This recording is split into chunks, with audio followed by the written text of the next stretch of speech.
And I demand an explanation of... Ernestina. Exactly. Ernestina, whom I trusted. She wanted to do the hoochie-coochie. Well, she always was artistic. Of course, I'm having our table moved down front. There's someone in the dance competition in particular I want you to see. Now, don't let's say another word about it. I'm as shocked as you are. I can't even think. What have you ordered? What you wanted. A chicken. Now see here, Mrs. Levi, about that hoochie-coochie girl. Did you say a chicken? Oh, no, I don't think I could face a chicken. Not a chicken. Not tonight. Not after what's happened. Good. Cancel the chicken. And bring a turkey.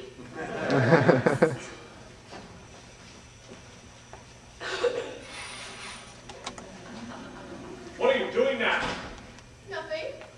Just looking the place over, getting acquainted with my surroundings. That's the trouble with you, Dolly. Always wanting to know everything, always sticking your nose in other people's affairs. Anyone who married you would get as nervous as a cat. What? What's that you're saying? I said anyone who married you would... Horace Vanderbilt, get that idea right out of your head this minute. I'm surprised you would even mention such a thing. Understand, once and for all, I have no intention of marrying you. I didn't mean that. Well, I certainly do hope not. Horace Vanderbilt, you go your way and I'll go mine. Not some Irene Malloy whose head can be turned by a few chocolate-covered peanuts unshelled. I like the idea of you even suggesting such a thing. Mrs. Levi, you misunderstood me. Well, I certainly do hope so. But if I ever have the intention of marrying again, it will be to a far more pleasure-loving man than you. However, we won't discuss it anymore. Here's the waiter with our food. I'll serve Mr. Vandergelder, Rudolph. Here's some white meat for you, and some dumplings lighter than air they are, and some giblets are very tender and very good for you. No, as I said before, Horace, you go your way and I'll go mine. Start right in on the wine. I think you'll feel better at once. However, since you did bring the matter up, there's one more thing I think I ought to say. I didn't bring the matter up at all. One more thing I'm going to say before you forget all about it. It's true that I'm a woman who likes to know everything that's going on, who likes to manage things. But I wouldn't like to manage anything as out of control as your household. You'll have to do that yourself, God helping you. It's not a control. Very well, we won't say another word about it. Have some beets, they're good. I don't like beets. That's good. Yes. You know, Horace, the pity of it is you could be a perfectly charming, witty, amiable man if you wanted to. I don't want to be charming. But you are! Look at you now, you can't hide it. Now, sit down, Horace, and let's talk about something else. But before we change the subject, there's one more thing I think I ought to say. I don't want to hear it, Dolly, and you're wasting your time. I won't ask you to marry me. I suppose that means you want me to ask you? Well, I'm sorry, Horace, I'm turning you down. How can you turn me down when I haven't asked you anything yet? It's no use arguing, I've made up your mind. Here, Horace, let me cut your wings. I don't want my wings cut.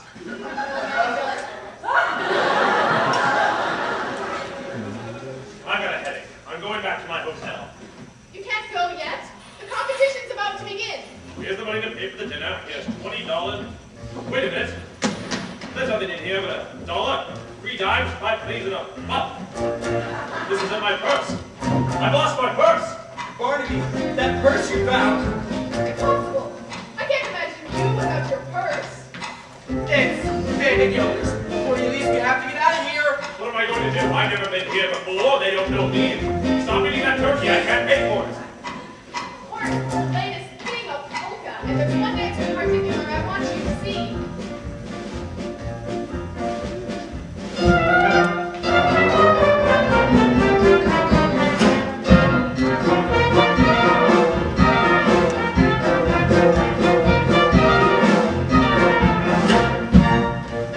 Wait a minute. That man, that dancer. Isn't he wonderful? With talent like that, he's sure to win a solid gold cup. Hello, Mrs. Malloy. It's been a perfectly wonderful evening. It looks like we're going to have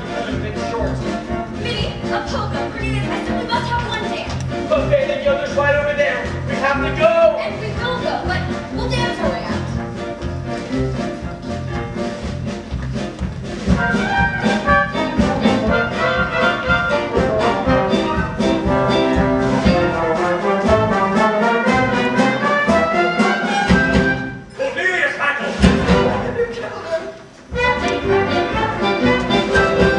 Tucker! Mr. Vandergelder! Oh, my God! I thought I was supposed to stay away from him. We were going to wake him up, and that's all your fault.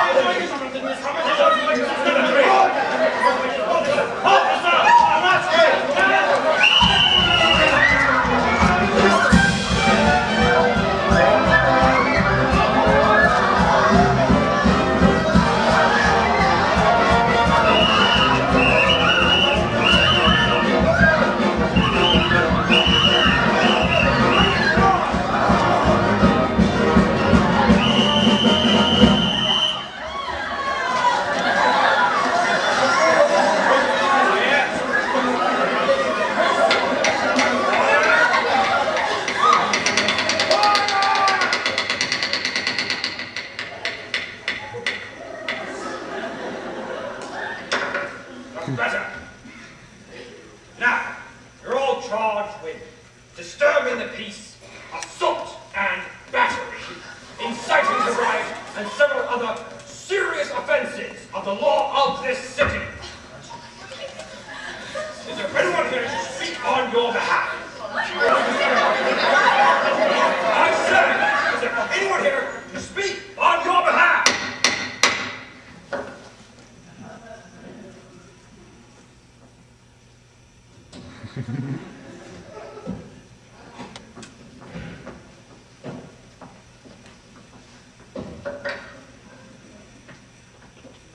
This is Dolly Levi, Counselor at Law. Your Honor, the defense press. There is no need to call witnesses, ladies and gentlemen, when I see upon that bench a brow that gleams with honor, a pair of snow-white whiskers that bristle with fair play, and a nose. I ask you to look at that nose, ladies and gentlemen. A nose that shines in the night like a flaming beacon of justice. Do you mind turning this way a bit, Your Honor, so we can get a better look at your beacon? A living symbol of the motto of this great land, E proboscis uno. Your Honor, I ask for freedom for my clients and a verdict of guilty for the one real culprit, Horace Vandergelder, guilty. Dolly! The one man responsible for these grievous charges of willful destruction of private property. Ein Tornketten, auf welcher Brust? Und das Goldkopf bent. Cruelty to a poor, unfortunate minor. Would you mind repeating that news? Begging your pardon, Mrs. Levi, but if it pleases the court, I have something to say. I was just about to call you, Mr. Hackle. Go right ahead. Cornelius Hackle, if you dare testify against me, you'll be discharged. You've already done that, Mr. Vandergelder. I'll do it again. You've done it again, too. And even if you hadn't, I'd still say what I have to say. I don't know much about disturbing the peace or inciting to riot, but I do know that what happened to me today, which is the most important thing that can happen to a man, might never have happened to me if I had obeyed your orders and stayed in Yonkers, New York. Your Honor, I'm talking about none other than love. Now wait a minute. Are you meaning to tell me that after 23 years, you've fallen in love because you take one evening off? Oh no,